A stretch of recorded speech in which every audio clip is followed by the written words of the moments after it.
Right, so today's piece is Blackbird by French composer Henri Dutilleux. Dutilleux composed this piece in 1950, and it's quite old in terms of his output. I think it might be older than his Opus 1. I don't know if he's rescinded this piece or not, or if it is technically in his catalog. But it's a very popular work. It's a short little piano piece of about 2 minutes, and it fits onto 3 pages very nicely. And I don't think I've ever heard it before, to be honest. So Dutilleux's style at this point, I think, was more tonal, and then his style gradually got more kind of like modal and not modernist, but like maybe something you'd more associate with the work of like Olivier Messiaen or uh, like Debussy or Ravel. Um, yeah, before I get too deep into it, I'm just gonna pull up Dutilleux's bio so we can talk about him with a little bit of like extra info. Because this is our first episode on him. I don't have very many of his scores, so it might be the only episode on him. He's kind of like a mid to late 20th century. Born in 1916, died in 2013. Um, So I guess he's a little bit younger than Messiaen. Yeah, so about 8 years younger than Messiaen, and his career would have overlapped a lot also with Pierre Boulez's. So these are like the big French names in contemporary music. Yeah, so in 1933 he started studying at the Paris Conservatory under Henri Bousser, I guess, Jean Gallon, Noël Gallon, Philippe Gobert, and Marc Emmanuel. Uh, and then he won the Prix de Rome in 1938. I guess this was the first one with this cantata called L'Année du Roi. I guess it's not really performed that much. He, I think he had to leave. He had to end that tenure early because of World War II. Uh, During World War II, he joined the National Front of Musicians uh, and took on the duties of chorus master at the Paris Opera for a few months before he worked for the French radio broadcasting. That was a big job of his at RDF. In the 60s, he started to devote his life entirely to composition. So that's sort of when his career started to take off, at least enough that he could support himself. Married to pianist Genevieve Joy in 1946. So that was shortly before composing this piece. Maybe he wrote this for her, I'm not sure. Yeah, so he didn't really like what Boulez was doing in contemporary music, or like he never really sided with the atonal sort of movement in France. Uh, and he always affirmed that his music was modal, at least. So here's a quote that might be of interest. In my music, there are many references to this notion of hierarchy through the use of pivotal tones, pedals, of obsessive sounds, chord themes that indicate that I cannot deprive myself of the contribution of a certain polarization. I don't think I'll ever become a 12-tone speaker. Um, so yeah, that's sort of interesting.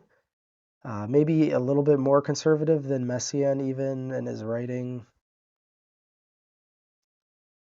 If you look at his output, I think his really big breakthrough piece is Metabole, which was written in 1965.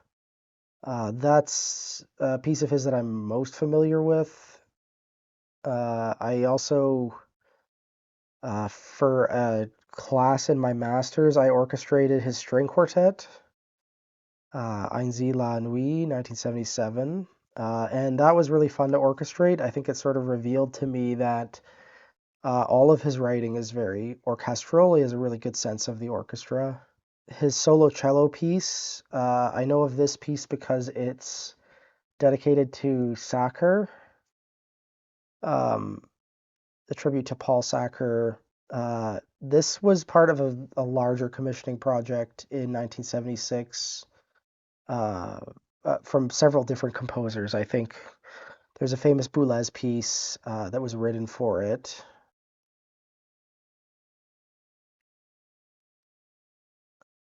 Is that the Message Squeeze for 7 cellos?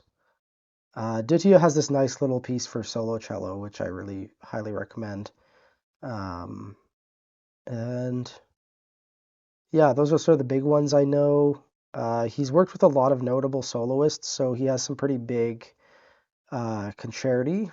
If you think of him as a figure, I like to think of sort of uh, big French composers in pairs. So you have like the Ravel Debussy pair, where Debussy is clearly the more original composer, but Ravel is a very beautiful crystalline way of working with Debussy's ideas. I kind of see Messiaen and Dutilleux in a similar way, where Dutilleux did not have nearly the same output as Messiaen and was not nearly as fertile with like original ideas, but he had a very like unique way of working with modes that is very indebted to Messiaen. And he's also the younger of the two. Um, so yeah, sort of an interesting figure. He's kind of like a not quite a post-war composer, even though like his career took off at that point. He's already quite old, so um, yeah, lots of his career is just like made up of this or that commission when he was in his, I guess, like 40s and 50s and 60s. So yeah, let's have a listen to Blackbird. Uh, I'll put a link to the recording in the video description. It's not a very long listen today, even though I have had a big preamble. So I encourage you to just take a couple minutes to listen to it, and we will meet back here, and I'll let you know what I think. Nice, yeah. So this is a very cute piece to start my day with, and feels very effortless, clearly expertly composed. Uh, Not very complicated, just like 2 and 3 part writing. And it sounds very French. Has a little bit of modal flavor that reminds me of Messiaen, but it doesn't really sound like Messiaen. So it sounds more like Ravel, honestly, than anything. Not a bad introduction to his music, although I don't think uh, he really was a fan of this style of his uh, by the time he was successful. So I have one other piece of his, which is for 2 pianos, which is a little bit more of his mature style. Hopefully, we can eventually get to that on the channel. If not, I just will have to encourage you to listen to his later stuff because it's really out there, and especially his orchestra works are very well performed and recorded. So, maybe listen to Metabile or something.